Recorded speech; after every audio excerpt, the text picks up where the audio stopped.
मोठी बातमी सध्या समोर येते राजकीय वर्तुळातून धनंजय मुंडे मंत्रिमंडळात पुन्हा परतणार अशी शक्यता आहे। राजकीय चर्चांमुळे सध्या सगळ्यांच्याच भुवया उंचावल्या, त्यामुळे एकंदरीतच राजकीय वर्तुळात सध्या धनंजय मुंडे हे मंत्रिमंडळात परतणार असल्याची चर्चा रंगू लागली आहे। एकंदरीतच आता या संदर्भात काय निर्णय होतो हे पाहणं महत्त्वाचं ठरणार आहे। खरं तर सरपंच संतोष देशमुख हत्ये प्रकरणानंतर धनंजय मुंडे हे चर्चेत आले होते, त्यांच्यावरती अनेक आरोप प्रत्यारोपांच्या फैरी झाडल्या गेल्या आणि आता धनंजय मुंडे मंत्रिमंडळात पुन्हा परतणार अशी चर्चा आहे।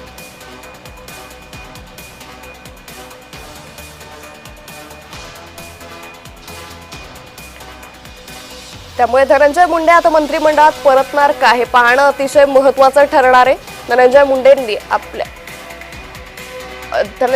आपल्या मंत्रिपदाचा राजीनामा दिला होता आणि त्यानंतर ते अनेक समाज माध्यमांसमोर असेल माध्यमांसमोर येणं त्यांनी टाळलं होतं आणि आता यानंतर धनंजय मुंडेंची मंत्रिमंडळात वापसी होते अशी राजकीय वर्तुळात चर्चा रंगली आहे। त्यामुळे राजकीय चर्चांमुळे आता सर्वांच्याच भुवया उंचावल्यात। एकंदरीतच सध्या राष्ट्रवादीचे अनेक नेते हे चर्चेच्या भोवळ्यात सावटल्याचं दिसून येत आहे। टीकास्त्र डागलं जात आहे, आरोप प्रत्यारोप केले जात आहेत।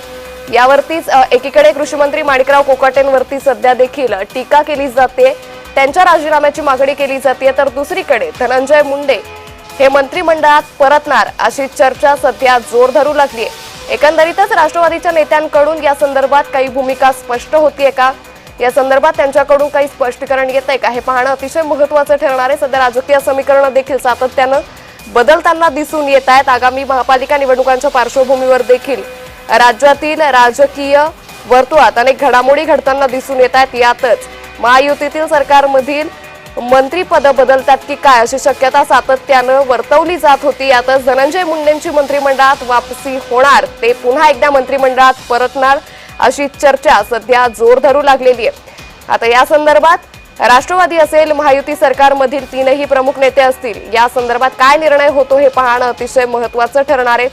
धनंजय मुंडेंची मंत्रिमंडळात वापसी होणार का अशी चर्चा सध्या जोर धरू लागली आहे। एकीकडे राष्ट्रवादीचे नेते त्याचबरोबर राज्याचे कृषी मंत्री माणिकराव कोकाटे यांची राज्यामध्ये राजीनाम्याची मागणी केली जाते। शेतकरी वर्गात त्यांच्या संदर्भात मोठा असंतोष निर्माण झालेला आहे, ते राजीनामा देण्याची शक्यता वर्तवण्यात येते आणि यातच दुसरीकडे आता धनंजय मुंडे हे मंत्रिमंडळात परतणार अशी चर्चा जोर धरू लागलेली आहे।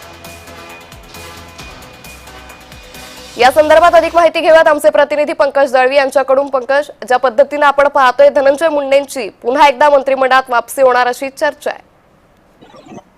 निश्चित ज्या पद्धतीनं कोर्टातल्या निर्णयानंतर आता धनंजय मुंडे यांची पुन्हा एकदा मंत्रिमंडळात वर्णी लागते की काय अशी चर्चा जी आहे ती सुरू झाली आहे। काही दिवसांपूर्वी आपण बघितलं छगन भुजबळ यांची पुन्हा वर्णी लागलेली आहे, कमबॅक छगन भुजबळांनी केलं आहे। त्यामुळे आता धनंजय मुंडे यांची वर्णी लागते का हे महत्वाचं आहे। गेल्या काही दिवसांपासून वेगवेगळे आरोप सातत्यानं धनंजय मुंडे यांच्यावरती केले गेले आणि त्याच्यानंतर अखेर धनंजय मुंडे यांना आपल्या मंत्रिपदाचा राजीनामा जो आहे तो द्यावा लागला। त्याच्यानंतर 2 दिवसापूर्वी उच्च न्यायालयानं त्यांना त्यांच्या काळात मंत्री असताना केलेल्या काळात खरेदी जी केली होती त्याला क्लीन चिट दिली आणि त्याच्यामुळे आता धनंजय मुंडे पुन्हा येतील का अशी शक्यता निर्माण झाली आहे। राष्ट्रवादी काँग्रेसच्या नेत्यांकडनं याबाबतचे संकेत सुद्धा जे आहेत ते मिळत आहेत। मात्र एका बाजूला भाजपाच्या सरकारवरती देवेंद्र फडणवीस यांच्या नेतृत्वाखालच्या सरकारवरती वेगवेगळे आरोप केले जात आहेत, मंत्र्यांचे राजीनामे मागितले जात आहेत। पंकजामुळे एकंदरीतच आता या सगळ्या वादाच्या भोवऱ्यानंतर धनंजय मुंडे मंत्रिमंडळात परतणार का हे पाहणं महत्त्वाचं ठरेल। तुर्तास धन्यवाद पंकज, आपण दिलेल्या सविस्तर माहितीसाठी।